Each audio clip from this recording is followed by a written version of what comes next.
На Беларусь-Каліі здарылася трагедыя. Падчас шараговых работ у адной з шахтаў загінуў рабочы, і яшчэ двое былі траўмаваныя. Вось цытата з паведамлення следчага камітэта. Пры выкананні работ па ўзвядзенні дзвярной жалезабетоннай перамычкі на гарызонце ў мінус 620 метраў адбылося яе разбурэнне. У выніку быў смяротна траўмаваны 50-гадовы рабочы.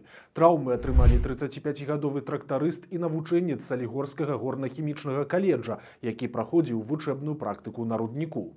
І тут варта адзначыць адзін паказальны момант. Апошнімі днямі Лукашенка выказваў спачуванні народу Філіпінаў, дзе здарыўся землятрус, і нават сваякам расійскай актрысы Чурсіной, якая памерла на 85-м годзе жыцця. Але ж на момант запісу гэтага відэа ніякіх спачуванняў сям'і загінулага беларускага шахцёра Лукашенка так і не выказаў. Замест гэтага проста сёння ў тэлеграм-канале Пол-першага з'явіліся яго афіцыйныя спачуванні народу Зімбабве, дзе ў аўтааварыі загінулі дзеці.